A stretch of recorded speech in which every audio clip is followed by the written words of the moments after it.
Hello students, हम लोग करने वाले हैं क्लास 10th पॉलिटिकल पार्टीज। हमारा चैप्टर है सोशल साइंस और आज हमारा टॉपिक रहेगा how many parties should we have.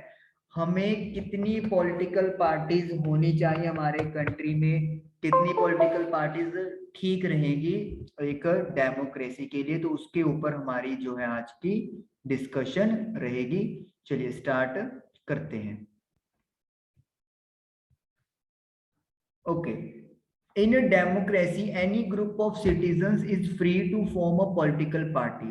एक डेमोक्रेसी के अंदर कोई भी ग्रुप है सिटीजन्स का, वो आजाद है कि वो एक अपनी पॉलिटिकल पार्टी बना सके, यानी कि एक ग्रुप बन जाए सिटीजन्स का और वो एक पॉलिटिकल पार्टी बना सकते हैं। In this formal sense, there are a large number of political parties in each country.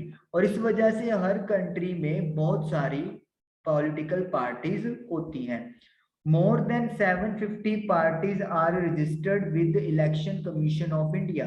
तो इंडिया के इलेक्शन कमीशन के पास 750 750 से ज्यादा पार्टीज हैं जो as a political parties registered हैं। Usually, only a handful of parties are effectively in the race to win election and form the government. लेकिन आमतौर पे क्या होता है, इनमें से कुछ पार्टीज ही होती है या बहुत कम पार्टीज होती है जो कि इलेक्शन जीतने की रेस में होती है और गवर्नमेंट बनाती है। मतलब अगर हम लोग बात करें कि 750 पॉलिटिकल पार्टीज हैं या उससे ज्यादा हैं, तो सभी के सभी मतलब इलेक्शन जीतेंगे, तो ऐसा तो नहीं हो सकता। कुछ ही पॉलिटिकल पार्टीज में वो कैपेबिलिटी होती है जो इलेक्शन जीत सकते हैं और गवर्नमेंट बना सकते हैं। बाकी सारी पार्टीज उनका सपोर्टर हम लोग बोल सकते हैं कि सपोर्टिंग कर सकते हैं, और हो सकता है कि उनका सपोर्टिंग सिस्टम भी ना बनता हो। So the question then is how many major और effective parties are good for a democracy। तो फिर क्वेश्चन बनता है कि कितनी पार्टीज अच्छी हैं डेमोक्रेसी के लिए, जो मतलब कि बड़ी पार्टीज कह लो या फिर इफेक्टिव पार्टीज कह लो, जो रियलिटी में एक अच्छी डेमोक्रेसी दे सकती हैं। Okay. In some countries, only one party is allowed to control and run the government. These are called one party system. कुछ कंट्रीज में सिर्फ एक पार्टी ही अलाउड की जाती है कि वो गवर्नमेंट को कंट्रोल करे और उसको चलाए, और ऐसे सिस्टम को हम लोग बोलते हैं वन पार्टी सिस्टम। मतलब एक मतलब पूरी कंट्री में सिर्फ एक ही पॉलिटिकल पार्टी होगी जो कि गवर्नमेंट चलाएगी और उसी को मतलब वो कंट्रोल करेगी, और इस सिस्टम को वन पार्टी सिस्टम कहते हैं। In China only the communist party is allowed to rule. China में सिर्फ कम्युनिस्ट पार्टी को ही रूल करने का अलाउंस मतलब उनको अधिकार मिला हुआ है। Although legally speaking people are free to form political parties. हालांकि कानूनी तौर पे हम लोग अगर कहें तो कह सकते हैं कि लोग वहां पे भी पॉलिटिकल पार्टीज बना सकते हैं। It does not happen because the electoral system does not permit free competition for power. लेकिन ऐसा एक्चुअली में नहीं होता क्योंकि जो उनका इलेक्ट्रॉनिक सिस्टम है, जो वोटिंग सिस्टम है, वो पावर का जो फ्री कंपटीशन है वो अलाउड नहीं करता। मतलब अगर कोई पॉलिटिकल पार्टी और बन भी जाए, स्टिल कम्युनिस्ट पार्टी का ही गवर्नमेंट बनेगा और उनके हाथ में ही पावर रहेगी। तो उनका जो वोटिंग सिस्टम है वो इस तरीके से बना हुआ है कि कम्युनिस्ट पार्टी ही उन पे रूल करेगी। One party system is not a democratic option. अगर किसी कंट्री में सिर्फ एक ही पार्टी का सिस्टम है, रूल है, तो वो डेमोक्रेटिक में बिल्कुल भी अच्छा नहीं है। Any democratic system must allow at least two parties to compete in election and provide a fair chance for the competing parties to come to power। अगर एक डेमोक्रेटिक सिस्टम की आप बात करते हो तो कम से कम दो पॉलिटिकल पार्टीज का तो कंपटीशन में होना जरूरी है, ताकि लोग उनमें से अगर एक पार्टी उनको ठीक नहीं लगती तो वो दूसरी पॉलिटिकल पार्टी को वोटिंग के थ्रू चूज कर सके। और सिस्टम ऐसा होना चाहिए कि फेयर चांस मिलना चाहिए जितनी भी पार्टीज इलेक्शन लड़ रही है, कि ये नहीं होना चाहिए कि एक पॉलिटिकल पार्टी को बेनिफिट हो गया हो। ऐसा कुछ नहीं होना चाहिए, फेयर चांस मिलना चाहिए जितनी भी पॉलिटिकल पार्टीज उस इलेक्शन में लड़ रही हैं। Power usually changes between two main parties. जो पार्टी है जो पावर है, अगर दो पार्टीज होती हैं मेन पार्टीज जिसको आप बोल सकते हैं, वो उनके बीच में पावर चेंज होती रहती है। सपोज कर लो ए और बी दो पॉलिटिकल पार्टीज हैं, आज गवर्नमेंट है ए की और नेक्स्ट इलेक्शन में मान लो बन गया बी की, तो जो पावर पहले ए के पास थी वो शिफ्ट हो जाएगी बी में, और अगर फिर इलेक्शन होता है, फिर चेंज ओवर होता है, तो ये पावर इस तरीके से लगातार जो है वो चेंज होती रहेगी दो पार्टीज के बीच में। सेवरल अदर पार्टीज में एग्जिस्ट, दूसरी और पार्टीज भी एग्जिस्ट हो सकती है, कॉन्टेस्ट इलेक्शन लड़ सकती है, and win a few seats in the national legislature, और हो सकता है कि वो कुछ सीट जीत भी जाए, जो हमारा राष्ट्रीय मतलब विधानसभा है जिसको अपन लोकसभा बोलते हैं, हो सकता है उसमें को कुछ सीटें जीत भी जाए। और संसद, राष्ट्रीय संसद, but only the two main parties have a serious chance of winning a majority of parties to form government. लेकिन दो मेन पार्टीज का ही मतलब सीरियस चांस होता है कि वो मेजॉरिटी ऑफ सीट से जीते और गवर्नमेंट बनाए। तो इसका मतलब क्या है कि अगर main political parties A and B है और इसके अलावा कोई मतलब दूसरी को पार्टीज एग्जिस्ट करती हैं, लेट मी से सी डी ई एफ, तो हो सकता है कि ये भी कुछ सीट्स जीत जाएं, लेकिन फिर भी जो मेजॉरिटी में आपके पास आएगा या तो गवर्नमेंट ए बनेगा या फिर गवर्नमेंट बी ही बनता है। But on okay, such a party system is called two party system, और ऐसे सिस्टम को हम लोग टू पार्टी सिस्टम कहेंगे। मतलब है तो ये बहुत सारा, लेकिन जो मेन पावर है वो सिर्फ दो के बीच में ही आपका मतलब रहता जाएगा, डिवाइडेशन होता चलेगा, तो इसीलिए इसको हम लोग टू पार्टी सिस्टम कहेंगे। लेकिन अगर सपोज कर लो एक थर्ड पार्टी भी पूरी तरीके से स्ट्रॉन्ग कैंडिडेट है कि वो इलेक्शन लड़के जीत सकती है, तो फिर हम लोग उसको टू पार्टी सिस्टम नहीं कहेंगे। टू पार्टी सिस्टम हम लोग तभी कहेंगे जब पार्टीज चाहे जितनी मर्जी हो, लेकिन ये श्योरिटी हो कि या तो ए की गवर्नमेंट बनेगी या फिर बी की गवर्नमेंट बनेगी। The United States of America and United Kingdom are examples of two party system. तो यूएसए और यूके ऐसी एग्जाम्पल है जहां पे टू पार्टी सिस्टम होता है। If several parties compete for power and more than two parties have a reasonable chance of coming to power either on their own strength or in alliance with others, we call it a multi-party system. अब multi party में क्या है, दो से ज्यादा parties होंगी, वो तो यहाँ पे भी था, लेकिन ए अकेला जीत के अपनी गवर्नमेंट नहीं बना सकता, उसे सपोर्ट की जरूरत है। जैसे यहां पर अपन ने बात की कि ए बी और देन सी डी ई, ये तीन पॉलिटिकल पार्टीज हो रहे हैं, ए के पास बी से सीट ज्यादा है सपोज कर लो, लेकिन इतनी सीट नहीं मिल पा रही कि वो गवर्नमेंट बना सके, तो वो क्या करेगा, ए जो है वो सी या फिर डी या फिर ई या तीनों से या एनी ऑफ टू के साथ कोलैबोरेट हो जाएगा, अलायंस कर लेगा, और इस तरीके से एक इकट्ठा जो काफी सारी पॉलिटिकल पार्टीज का गवर्नमेंट बन जाएगा। This is called multi party system. मतलब एक गवर्नमेंट मेजॉरिटी, एक पॉलिटिकल पार्टी को मेजॉरिटी सीट्स नहीं मिली, लेकिन उन्होंने क्या किया, अपने साथ दूसरी पार्टीज को ज्वाइन कर लिया, और उनकी सीट ऐड होने के बाद उनका चांस बन गया कि वो गवर्नमेंट बना सकते हैं, वो गवर्नमेंट की पावर का यूज कर सकते हैं, तो इस सिस्टम को we called multi party system. तो इस वाले पार्टी सिस्टम और इस वाले में यही डिफरेंस है कि यहाँ पर भी मल्टीपल पार्टी सिस्टम हो सकता है, लेकिन ए या बी अपने बलबूते पर मेजॉरिटी लेकर आ सकते हैं। लेकिन जब मल्टी पार्टी सिस्टम की बात करते हैं तो ए और बी का जो चांस है वो इतना स्ट्रॉन्ग नहीं होता कि वो अपने ही बलबूते पे गवर्नमेंट रन कर सकें।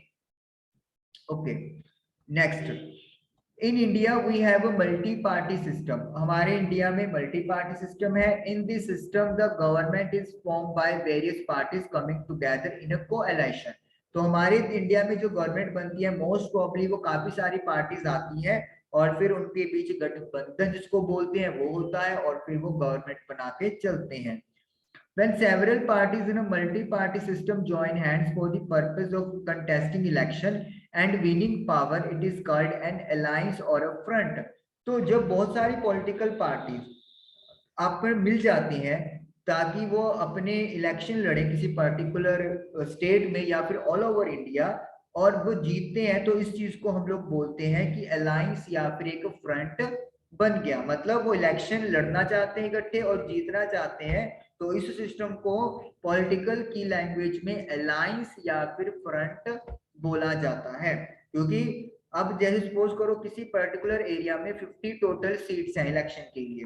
अब पार्टी ए सी डी ने आपस में अलायंस बना लिया है। ए ने सपोज करो सोचा कि मैं 25 सीट्स पे लड़ूंगा, सी ने सोचा कि मैं 12 सीट्स पे लड़ लूंगा और डी ने सोचा 13 सीट्स पे लड़ लेंगे। तो मतलब इस तरीके से वो एक अलायंस बनाते हैं, बंटवारा करते हैं सीट्स का ताकि जीतें और जीतकर गवर्नमेंट बनाएं। For example, in India, there were three such major alliances in 2004 parliamentary election. India में 2004 में जब इलेक्शन हुआ और उसके बाद रिजल्ट आया, तो जो गवर्नमेंट बनी उसमें तीन मेजर अलायंस वहां पे बनाए गए। National democratic alliance, the United progressive alliance and left front.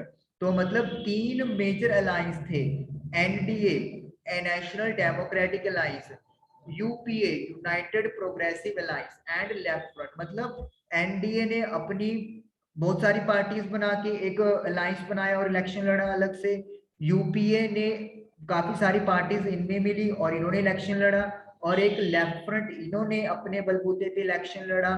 और इस तरीके से इन्होंने तीन ग्रुप्स बने, इन्होंने काफी सारी पार्टीज को आपस में मिला के जो है वो इलेक्शन जीता और पावर के लिए गए। और हमारे आपको पता भी होगा 2004 में यूपीए की गवर्नमेंट बनी थी। यूपीए का मतलब था कि एक मेन पार्टी थी कांग्रेस और उसके साथ बाकी छोटे दूसरे पार्टीज ऐड थी। The multi-party system often appears very messy and leads to political instability.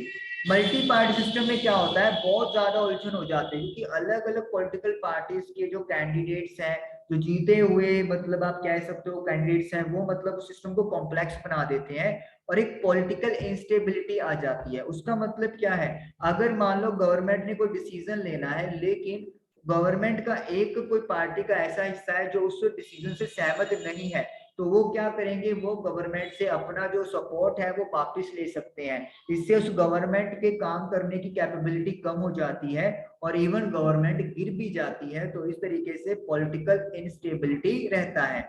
At the same time, this system allows a variety of interests and opinions to enjoy political representation. लेकिन इसके साथ एक फायदा भी है। अब जब अलग अलग पार्टीज मिलकर एक गवर्नमेंट बनाते हैं तो काफी सारे अलग अलग इंटरेस्ट ओपिनियन व्यूज मिलने सुनने को मिलते हैं, देखने को मिलते हैं और एक ज्यादा वाइड लार्ज पे पॉलिटिकल रिप्रेजेंटेशन किया जाता है।